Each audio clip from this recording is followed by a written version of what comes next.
Selamat ketemu lagi ya pada pertemuan pada pagi ini ya. Mungkin di sini saya melakukan rekamannya mungkin pagi hari, tapi mungkin ada yang mengakses di siang hari, malam hari ataupun sore hari ya. Ya. Jadi karena ini kuliahnya full online ya. Ini.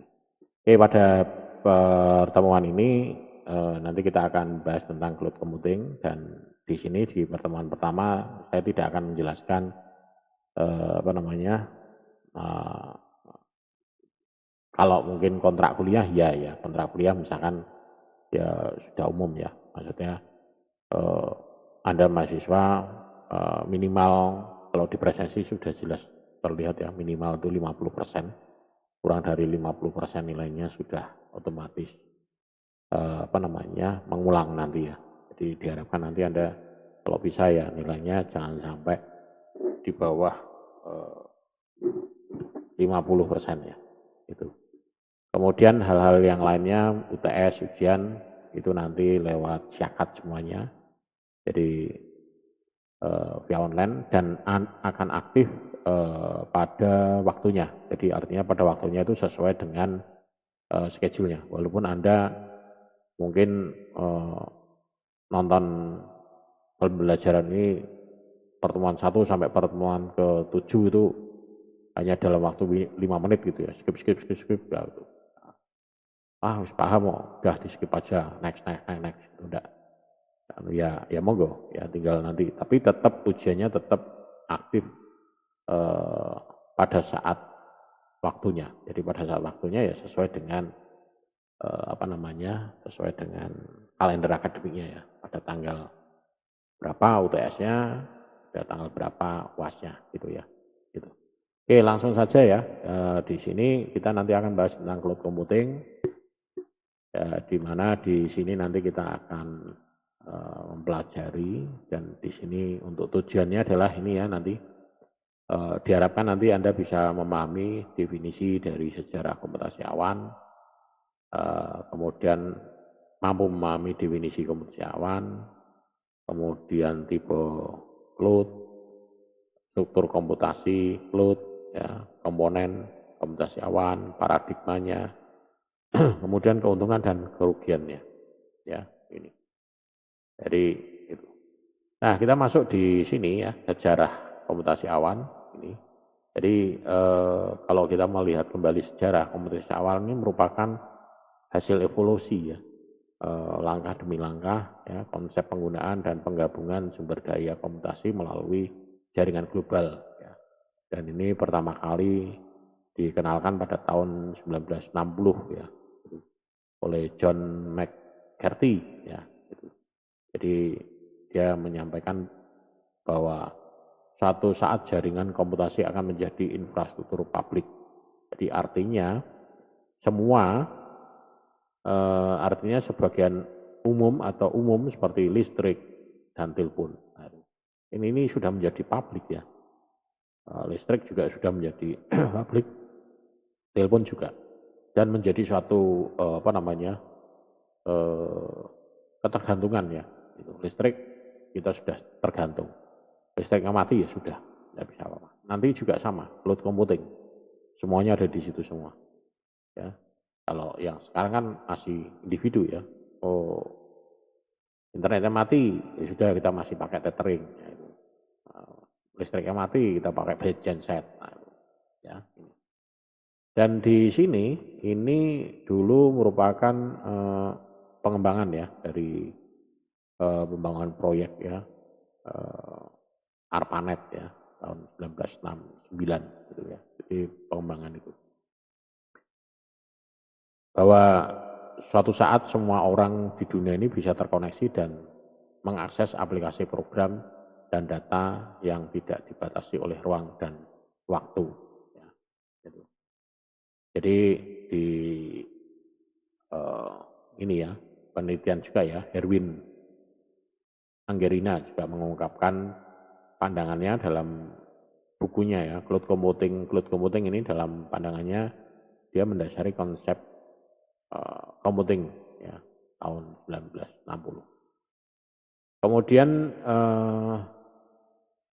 di tahun 1990-an ini juga perusahaan industri ini juga sudah mulai menawarkan ya VPN dengan layanan jaringan pribadi dengan kualitas yang lebih baik dengan biaya rendah ya itu untuk mengorganisasi dan menyeimbangkan penggunaan server ya dengan penggunaan bandwidth. Nah, ini tahun 1990. Kemudian tahun 1995 ini pendiri Oracle ini juga menegaskan atau punya ide network computing ya sebagai kampanye.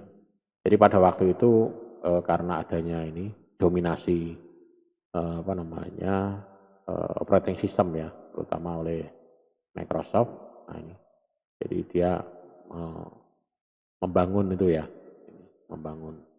dia menawarkan gagasan bahwa sebetulnya pengguna atau user itu tidak lagi perlu tidak lagi berbagi software ya, dimulai dari sistem operasi dan juga berbagi software yang lainnya dan cukup dimasukkan atau diinstal ke dalam komputer desktop ya. Jadi komputer dapat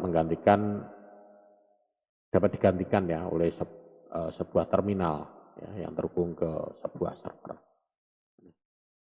Kemudian gagasan komputasi ini ya, komputasi jaringan ini ramai ya, sehingga muncullah ada Sun Microsystem, Novel Netware ya. Ini jadi mulai jaringan-jaringan itu berbentuk ya, Novel Netware. Setelah Novel itu nanti ada Windows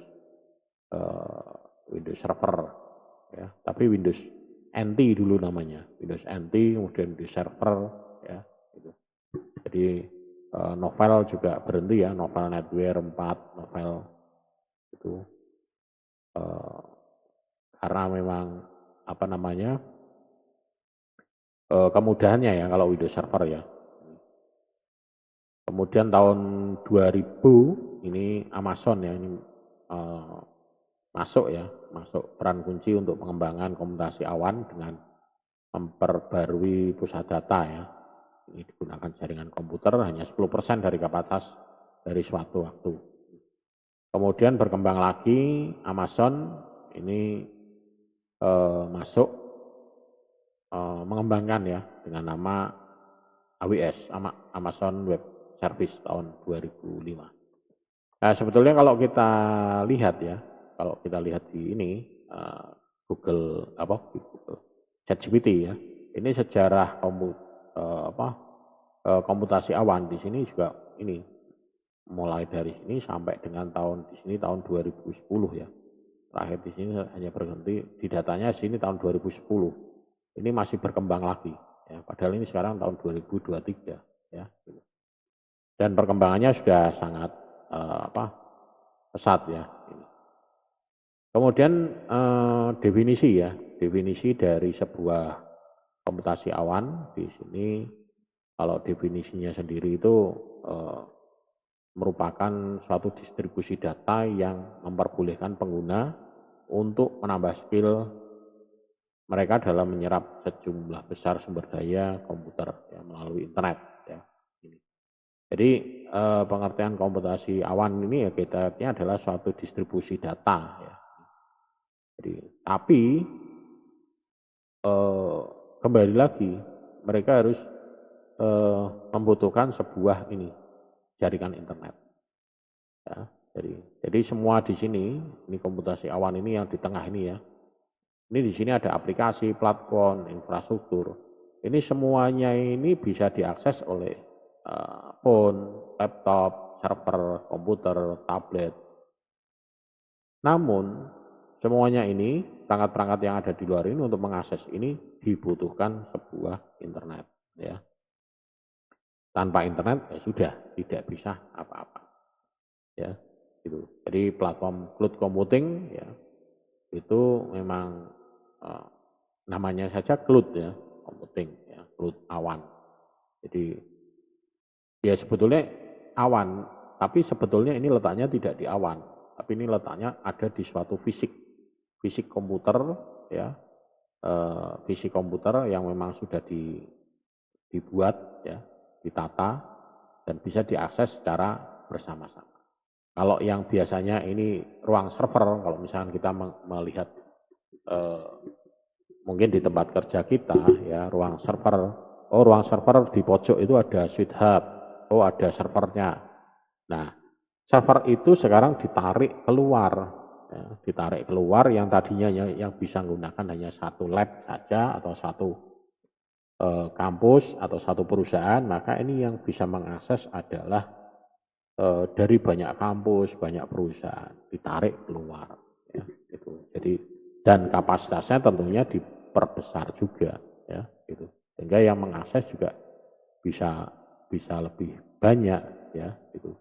Jadi bisa lebih banyak, bisa apa namanya, dan tidak perlu ada pengelolaan atau istilahnya yang memainten. Kalau yang tadinya servernya di lokal, maka butuh ada orang yang harus memainten ya, harus merawat, mengatur, ya, mungkin melihat apa harddisknya, load harddisknya seperti apa, load memorinya seperti apa, ya, traffic-trafficnya itu dimonitoring. Nah, itu. Tapi dengan sudah ditarik ke atas, kita sudah tidak perlu lagi. Ya. Hanya monitoring sudah ada sendiri yang melakukan ya di sini. Ya, backup sudah ada sendiri yang melakukan. Ya. Mau perbaikan-perbaikan apapun ya sudah apa namanya sudah sudah tidak anu lagi istilahnya sudah tidak perlu dilakukan lagi ya gitu. Kemudian nah di dalam cloud computing ini juga ada beberapa pakar ya yang atau ahli di bidangnya itu yang memberikan pemikirannya. Nah ini jadi komputasi awan ini model komputasi di mana aktivitas pemrosesan, ya, jadi pemrosesannya, kemudian penyimpanannya, ya, kemudian perangkat lunaknya, ya, dan layanan yang lainnya ini disediakan sebagai sumber daya virtual. Dan tentunya di sini terintegrasi dengan jaringan, biasanya dengan internet. Ya. Jadi ini. Sehingga ini diharapkan bisa diakses dari mana saja dan kapan saja. Ya, ini. Jadi aktivitas pemrosesan, prosesnya yo virtual, penyimpanan datanya virtual, perangkat lunaknya virtual. Pemrosesan ini berarti di sini adalah hardware-nya ya. Kalau misalnya ada memori, kemudian prosesor, itu divirtualkan juga ya. Jadi memori, prosesor divirtual gitu. Jadi kita mau pesan memorinya yang besar ya bisa ya gitu. Tambah memori yang besar, tambah memori yang harddisk yang besar. Lain kalau menurut ini Broadchow dan kawan-kawan. Dalam penelitiannya diuraikan dalam jurnalnya, komputasi awan adalah model untuk pengembangan, penyebaran, dan penyampaian informasi yang memungkinkan pengirim produk atau layanan dan solusi online real time melalui internet. Jadi sama ya, apa namanya kebutuhannya uh, online ya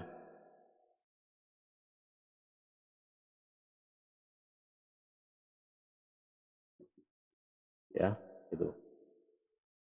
Jadi itu. Ya, jadi butuhnya adalah ini real time melalui internet. Dan cloud ini merupakan metafora ya untuk internet ya. Ya seperti digambarkan cloud ini dalam diagram jaringan komputer ya. Ini. Tapi dalam komputasi awan ini juga diabstraksikan dari infrastruktur yang agak kompleks juga. Nah, dari kedua sumber ini ya, ini bisa disimpulkan bahwa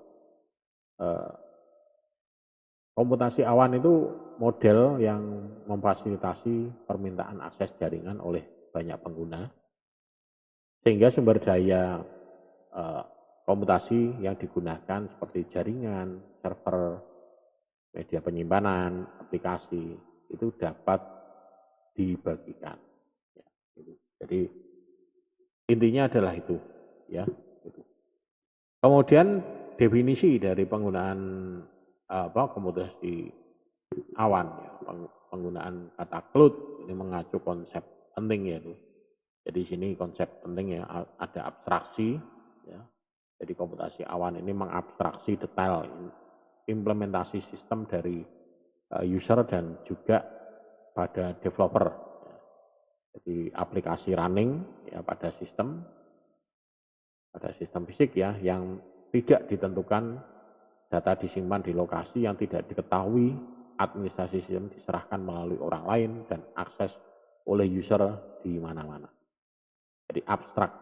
Ya, jadi ini apa namanya fisiknya ya tidak ditentukan di mana, datanya disimpan di lokasi yang tidak diketahui, kita tidak tahu lokasinya di mana, ya. Kemudian administrasinya itu diserahkan ke orang lain, ya. Jadi administrasinya diserahkan orang lain. Nah ini abstrak, ya, sifatnya abstrak. Kemudian virtualisasi. Di komputasi awan ini memvirtualisasikan sistem dengan mengumpulkan dan berbagi sumber daya. Ya. Sistem ini juga dapat menyediakan penyimpanan sesuai permintaan dari infrastruktur terpusat, menghitung ataupun mengevaluasi biaya. Ya. Itu. Jadi kemudian memungkinkan multi tenants dan memiliki fleksibilitas untuk mengukur sumber daya. Jadi semuanya virtual semua. Ya. Kemudian komputasi awan di sini ya, ini abstraksi yang didasarkan pada ide atau konsep yang mengintegrasikan sumber daya fisik dan menyajikannya sebagai sumber daya virtual. Jadi komputasi awan ini adalah mengintegrasikan sumber daya fisik ke sumber daya virtual. Ya, gitu. Sementara tipenya, nah, tipe komputasi awan di sini komputasi awan ini secara umum dibedakan menjadi dua tipe, ya. Ini menurut jangkauan dan juga berdasarkan jenis layanannya, ya. Ini model penyebarannya dan model layanannya, ya. Gitu. Penyebarannya juga sesuai dengan manajemen dan lokasi infrastrukturnya.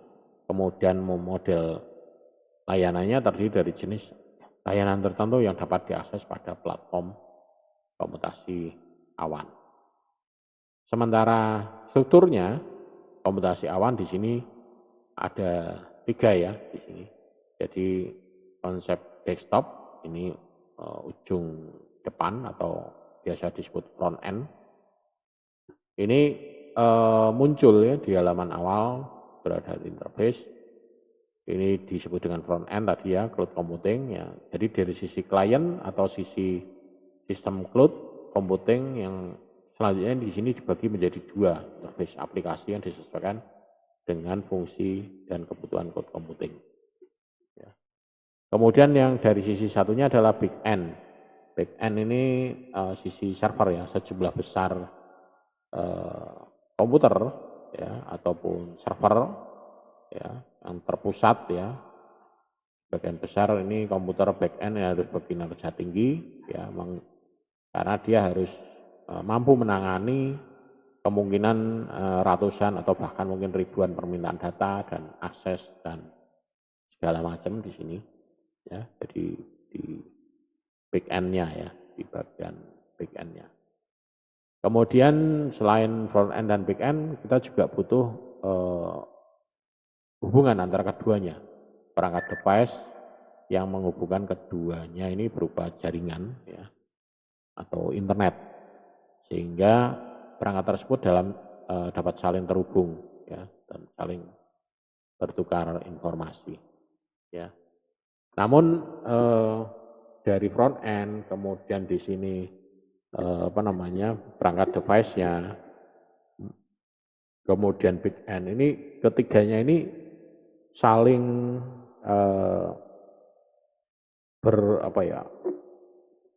berkebutuhan ya, maksudnya saling membutuhkan, ya. Tidak bisa berdiri sendiri-sendiri. Ya.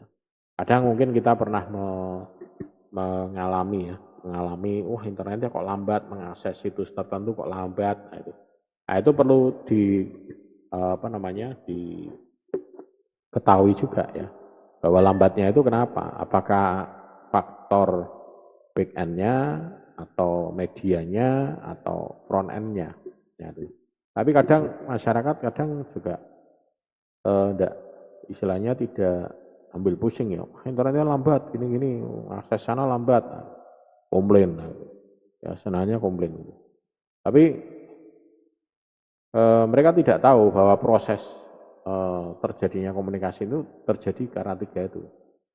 Mungkin back end-nya atau servernya itu sedang down, atau sedang ada perbaikan, atau sedang ada perubahan data atau apa, ya. Atau mungkin di tengah di infrastrukturnya jaringan itu sedang ada perbaikan, atau mungkin ada gangguan, ada kena operasi itu pohon tumbang, ya, kena pohon tumbang misalnya gitu, kena galian gitu ya. Kalau fiber optik ditanam kan gitu ya, kena kabel putus ya sudah, FO-nya putus, tidak dengan mudah kita menyambung sendiri ya, kita mesti butuh orang ahli dan peralatan yang bisa nyambung.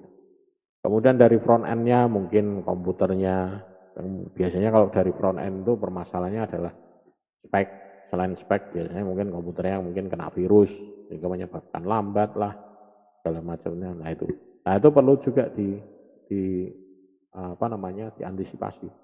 Kalau sejak awal koneksi sudah lambat, nah, mungkin curiga di jaringan atau di backend. Tapi kalau awalnya cepat, kok tiba-tiba kok di tengah jalan kok jadi lambat, nah itu berarti perlu dicurigai mungkin dari sisi mana. Jadi tidak asal, wah ini lambat, ini komplain, nah, gitu, ya. Jadi perlu gitu. Kemudian komponen komputasi awan, ini beberapa komponen biasanya yang digunakan ya dalam menerapkan cloud computing. Ini di sini ada cloud client. Nah, jadi perangkat komputer atau perangkat lunak yang dirancang khusus penggunaan layanan berbasis cloud, ya, misalkan ponsel, Windows Mobile, Symbian, Android, ya, kemudian layanan terminal, ya, kemudian internet. Dan internet ini misalkan Microsoft Edge, IE, Firefox, Chrome, Mozilla. Nah, jadi di sini untuk cloud client, ya. Sementara untuk cloud service di sini, ini adalah produk layanan dan solusi yang digunakan dan dikirimkan secara online, secara real time melalui internet. Ya. Jadi layanan ini contohnya layanan web, ya. Biasanya yang paling populer biasanya OpenID, OAuth ini, kemudian Amazon, ya, Google Checkout, Google Maps, Yahoo, ya. Google Map ini kan berarti real time ya, tidak boleh Kemudian cloud aplikasi ini memanfaatkan komputasi awan dalam arsitektur perangkat lunak, ya. Jadi menghilangkan kebutuhan penggunaan untuk menggunakan komputer, ya, menginstal dan menjalankan aplikasi. Misalkan di sini adalah peer-to-peer, ya, ini BitTorrent, ya, ini. Kemudian aplikasi web, Facebook, ya. Kemudian ada SaaS, service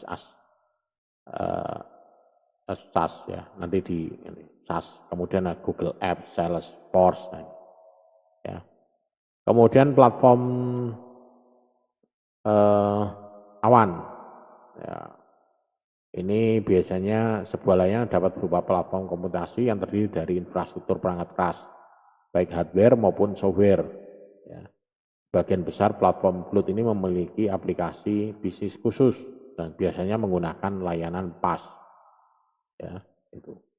Jadi contohnya misalkan ini rangka aplikasi web, Django, Python, Ruby, ya. Kemudian ada penyimpanan awan, penyimpanan cloud, ya. Ini melibatkan proses pengiriman penyimpanan data sebagai layanan, contohnya database, ya, Amazon, ya, database, ya, kemudian NAS, ya, mobile disk, ya. Kemudian infrastruktur awan, ya.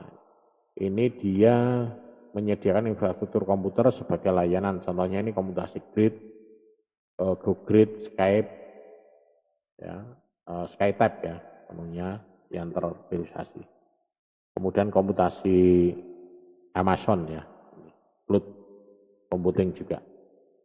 Nah, beberapa contoh komponen di ini semua ya, mungkin nanti bisa Anda telusuri, bisa Anda cari tahu ya, di mana ya, misalkan apa, ya, bentuknya seperti apa ya, lewat internet ya.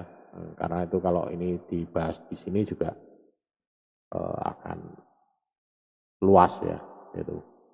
Karena apa namanya, di sini hanya menjelaskan poin-poinnya saja. Oh ini toh, intinya ini, intinya ini, intinya ini.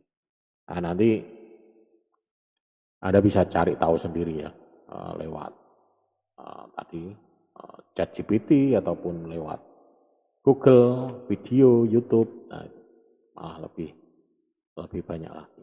Ya kalau ini dijabarkan di sini ya apa namanya, bosan nanti ya. Nanti bisa dicari tahu sendiri. Kemudian memahami pergeseran paradigma cloud computing. Nah, di sini ya.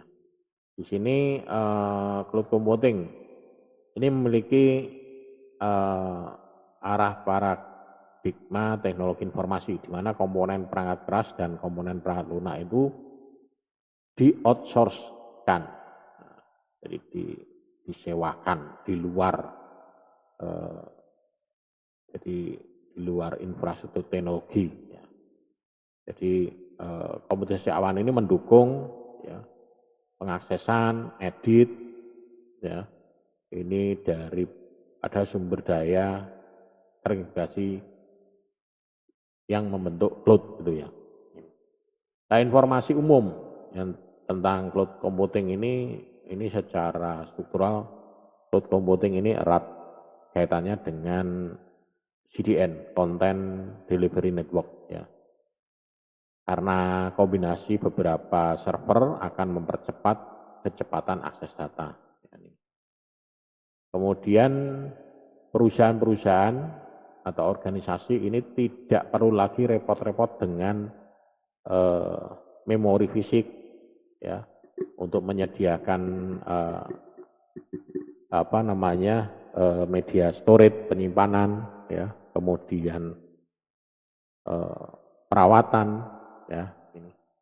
Jadi dengan menggunakan cloud ini sudah bisa diakses dengan bersama-sama dan semuanya sudah tersedia ya, baik yang merawat siapa, yang menyediakan siapa, ya gitu. Tapi tentunya kita harus bisa memilih ya, cloud computing yang baik yang mana. Gitu. Kemudian aplikasi praktis komputasi awan. Jadi komputasi awan ini dapat melibatkan berbagai layanan yang berbeda tergantung dari penyedianya. Seperti pemrosesan dokumen, apakah di situ ada enggak aplikasi basis datanya, pakai apa, MySQL, SQL Server, atau Oracle, atau yang lainnya. Layanan emailnya, kemudian keamanannya. Nah, itu. Jadi aplikasi-aplikasi praktisnya seperti apa. Ya. Jadi kemampuan khusus komputasi awan ini juga hasil kombinasi dari berbagai layanan ya. Kemudian pengguna cloud computing juga dapat menggunakan program penggunaan yang lainnya seperti harus menginstal di komputer mereka untuk menggunakan dengan sistem lama, ya ini. Kemudian apa namanya, menggunakan prinsip semua sebagai layanan ya, gitu. Dan layanannya seperti database fisik, perangkat lunak, dan walaupun ini sudah cloud computing tapi tidak menutup kemungkinan kita juga bisa menyimpan di komputer kita ya. Misalkan mungkin nanti di beberapa pertemuan kita tunjukkan ya. Misalkan contohnya adalah itu apa namanya, yang di aplikasi itu ya, Google Drive, Google Drive ya itu. Kemudian OneDrive, terus ada apa yang punyanya Google, tapi kalau yang punyanya yang lain itu ada lagi itu ya. Jadi kita bisa sinkron dari komputer kita ke online-nya. Ya, jadi kita dalam kondisi tertentu pada saat komputer kita itu tidak terhubung internet, kita masih bisa mengakses data. Begitu nanti datanya ada koneksi internet, maka data itu akan tersinkronis, ya, akan tersinkronis dengan yang di cloud, ya. Kemudian relevansi komputasi awan dengan SEO. Ini dalam industri SEO, Search Engine Optimizer ini lebih mudah lagi ya, karena semua datanya itu sudah tersimpan dalam satu tempat, sehingga untuk mengelolanya itu lebih mudah. Jadi informasi berbasis lokasi seperti alamat IP, lokasi server, ini merupakan informasi yang sangat penting ya untuk pencarian. Jadi di sini sejauh mana data mempengaruhi peringkat penyalahgunaan perkiraan. Jadi faktanya mereka dapat berdampak karena jenis data dalam komputasi awan ya. Ini berbeda dari yang ada gitu ya. Gitu. Kemudian keamanan ya, keamanan. Nah, cloud computing ini merupakan juga salah satu untuk keamanan juga ya. Tapi di sini keamanan ini bergantung juga ya. Komponen fisiknya, manusianya, kemudian teknisnya. Nah, itu. Jadi tidak bisa walaupun sudah wah ini cloud computing itu masih aman, belum tentu juga ya. Itu. Jadi kalau cloud computing itu belum tentu aman juga ya. Karena kalau misalnya kita katakan cloud computing aman, wah, ya, semuanya akan beralih ke cloud computing semua ya. Tapi tidak, itu tergantung pada ini apa namanya komponen fisiknya. Ya. Karena walaupun itu sifatnya cloud computing itu walaupun virtual, tapi itu dia nyimpennya juga di fisik ya, di fisik apa namanya ini fisik komputer. Ini contohnya ini, ya ini juga ini virtual ya. Tapi walaupun ini virtual, tapi ini nyimpennya ada di fisiknya juga. Ini kalau saya lihat di sini misalkan ini dia nyimpennya ada di mana nih? Jadi dia nyimpennya di fisik juga. Nah ini. Nah ini.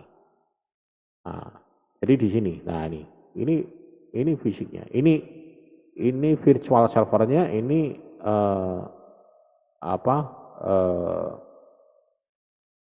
datanya ya di sini. Virtual server sama datanya ada di sini. Jadi kalau mau memindahkan ya yang dipindahkan file ini, dua file ini dipindahkan nanti dijalankan dengan platformnya sama.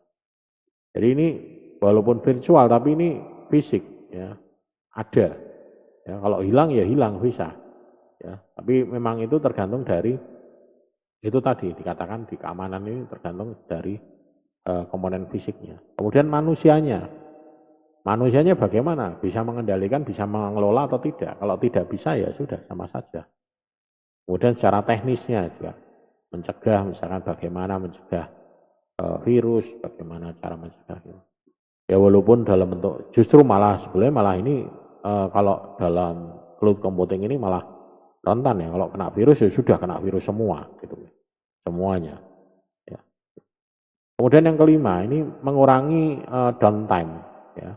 Jadi downtime pada periode tertentu sehingga si pengguna itu tidak dapat mengakses server sama sekali, yaitu downtime. Ya.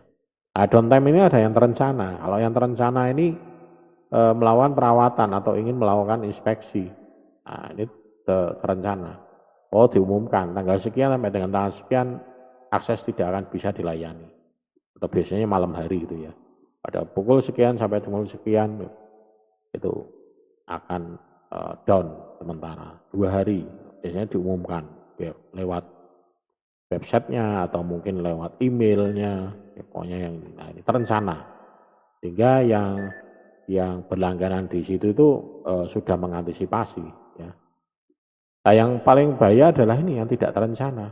Ini skenario sebaiknya downtime tidak terencana dapat membuat rugi usernya karena tidak ada persiapan.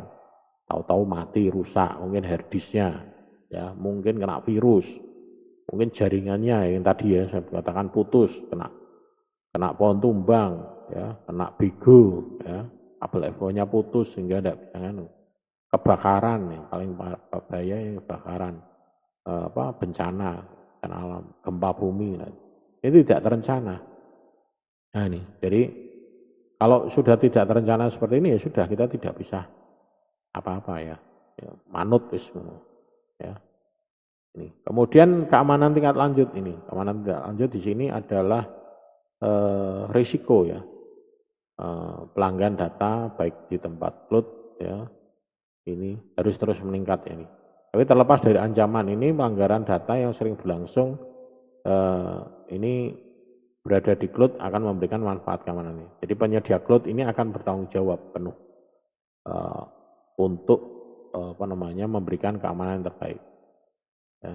Jika terjadi pelanggaran ataupun kesalahan, dia akan cepat merecovery, ya, yang lebih cepat dan lebih baik sehingga downtime menjadi tidak lama. Pemulihan bencana, disaster recovery itu ya, ini dalam lingkungan komputasi awan juga akan lebih mudah, ya. Jadi tidak tidak berlarut-larut ya. Wah ini downtime lama gini terus sehingga menyebabkan. Kemudian bukti kecelakaan ini log ya. Jadi di dalam komputasi awan di sini akan tersimpan sebuah lognya ya, mencegah kesalahan manusia, kelalaian yang tidak sengaja ya, dengan melakukan pengembalian ya, backup. Dan biasanya di sini ada jaminan 24 jam ya untuk melindungi ini. Dan biasanya di sini ada lognya. Oh terakhir Pak, ini ada kena virus. Oh ya sudah dikembalikan pada kondisi itu, kembalikan. Oh ini ada proses penghapusan. Nah itu proses penghapusan tidak disengaja. Nah tolong bisa dikembalikan. Tapi memang harus ada interaksinya. Harus biasanya telepon ya ke sananya. Tapi biasanya dia menyediakan memang 24 jam. Gitu. 24 step 7 artinya berarti 24 jam selama 7 dalam 1 minggu itu dia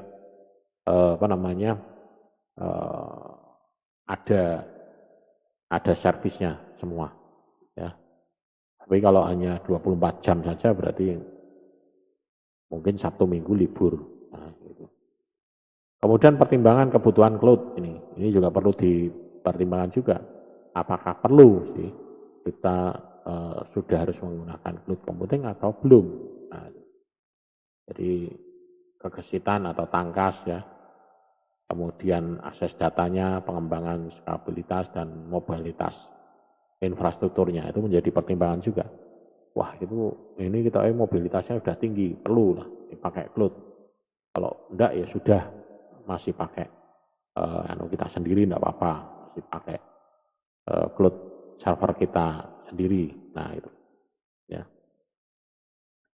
Kemudian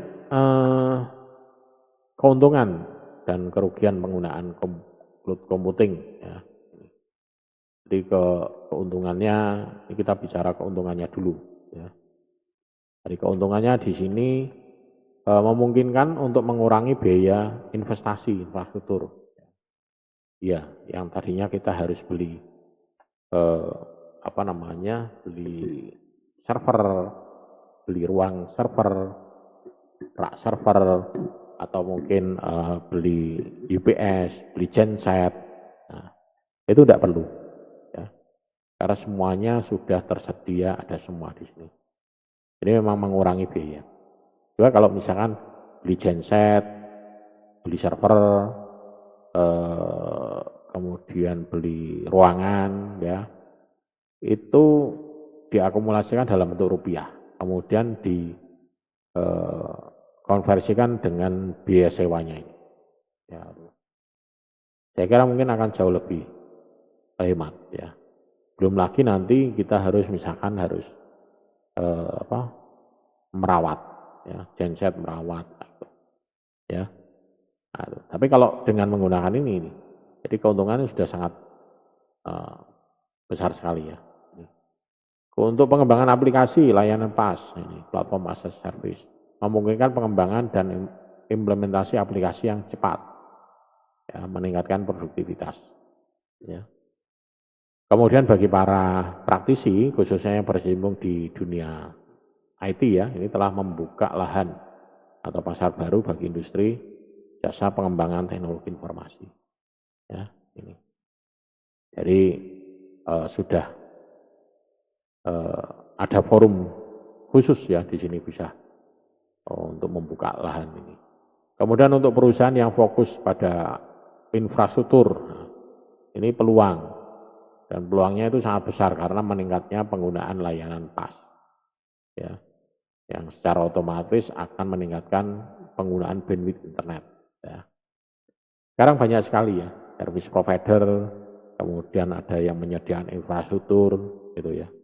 Tapi ya kadang ya hanya menyediakan infrastruktur ala kadarnya itu, ya. Tapi tidak menjamin adanya backup-nya, kemudian ada garansi downtime-nya, nah itu tidak ada seperti itu.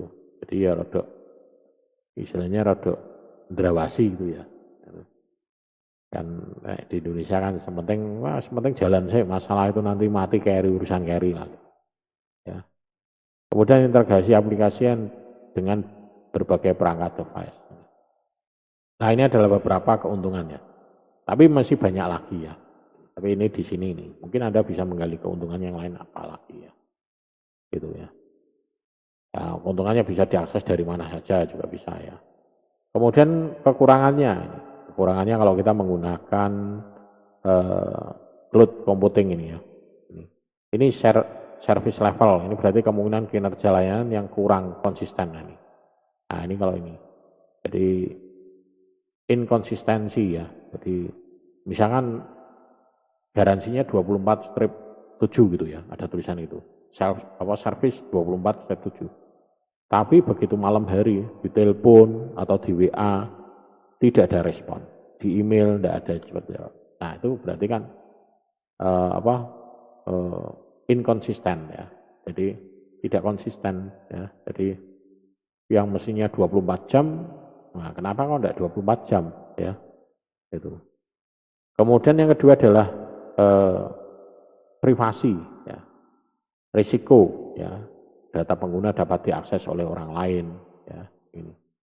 Jadi karena diakses oleh banyak orang, mungkin risikonya itu apakah ini akan terjadi atau tidak. Nah, ini poin yang dua ini merupakan tantangan dari yang ini keuntungan yang poin C. Ini bagi para praktisi khususnya yang berkecimpung di industri IT, membuka lahan atau pasar baru bagi industri pengembang. Jadi di sini praktisi bisa berpikir atau berlomba-lomba bagaimana caranya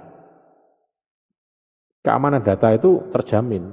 Nah, entah itu biasanya dari penelitian atau dari nyoba, oh ini, nah, dari sini. Sehingga ini akan terus berkembang terus. Oh, data itu aman, ini aman. Gitu. Nah, kemudian kepatuhan, biasanya mengacu pada risiko penyimpangan dari tingkat kepatuhan terhadap peraturan yang ditetapkan oleh pemasok dan pengguna. Kepatuhan tidak boleh dipakai untuk misalkan untuk judi online. Nah, tapi ya dipakai untuk hostingnya, dipakai untuk itu, ya. cloud computingnya dipakai untuk itu ya. Kan kita sebagai penyedia enggak, kadang biasanya tidak bertanggung jawab terhadap isi dan konten segala macam. Tapi kalau itu biasanya ada temuan seperti itu, biasanya diminta untuk take down, untuk menonaktifkan. Ya, ya manut, karena misalkan ada suratnya, perintahnya, itu misalkan dari kepolisian atau dari apa namanya, Kominfo. Ya, ini tolong website ini tolong di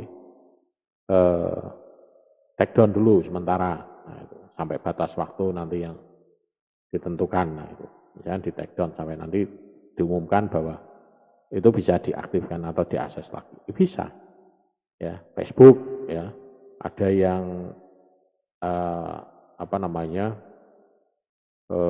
tidak bagus ya, Facebook di take down atau Instagram diambil alih kemudian di take down.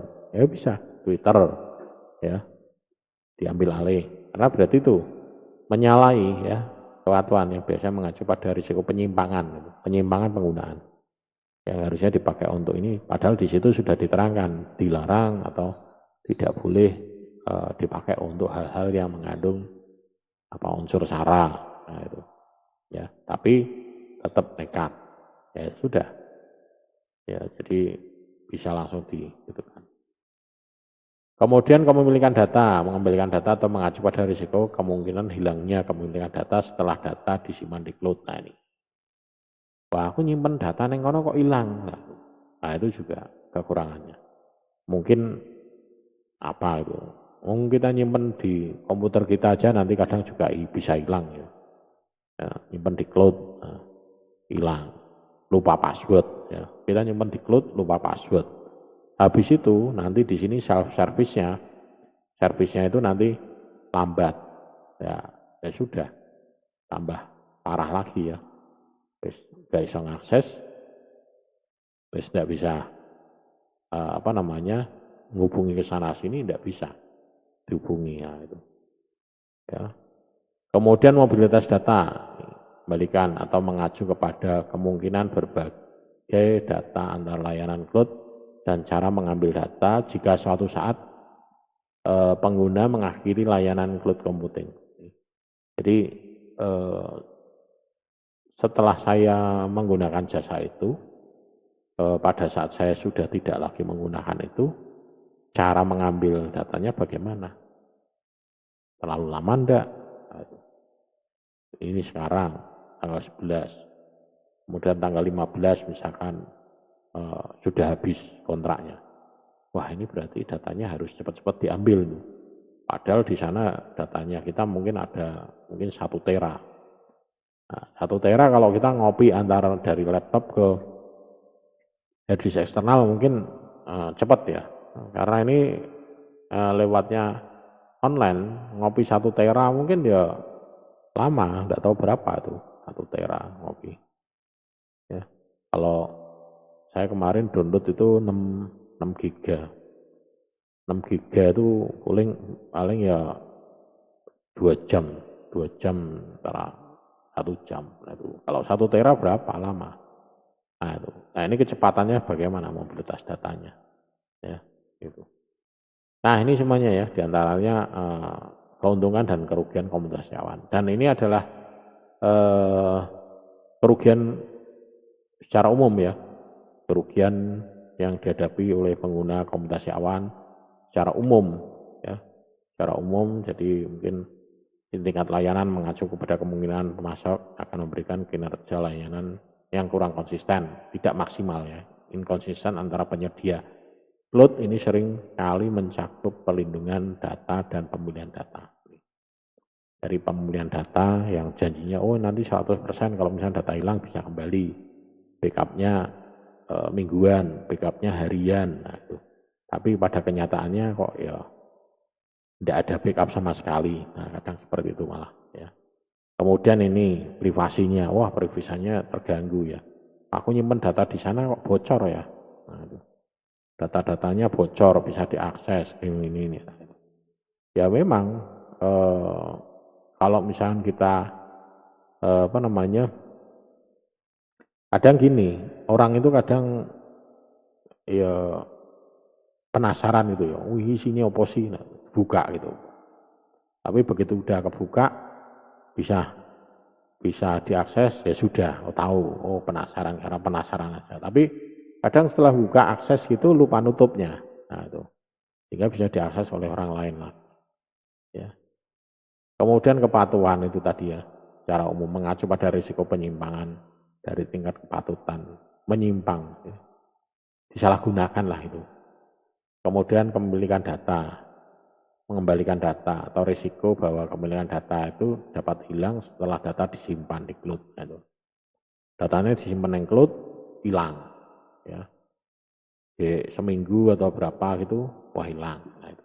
Jadi apa namanya jaminannya itu. Kemudian mobilitas data. Ini yang secara umum sering dijumpai. Ya, gitu. Oke, mungkin itu yang bisa saya bagikan pada pertemuan pertama ini. Mungkin nanti kalau ada yang mau ditanyakan bisa ke WA ya, bisa ke WA grup atau WA pribadi juga boleh ya.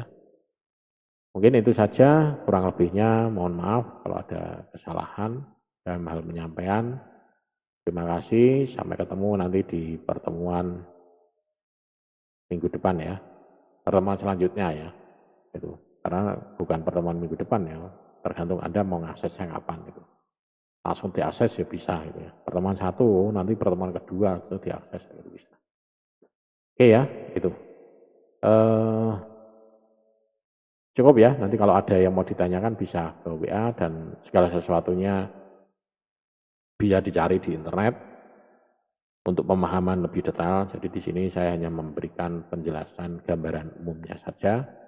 Kalau secara detail kita mau bahas ya waktunya juga tidak memungkinkan. Ya. Oke, terima kasih. Sampai ketemu di pertemuan selanjutnya.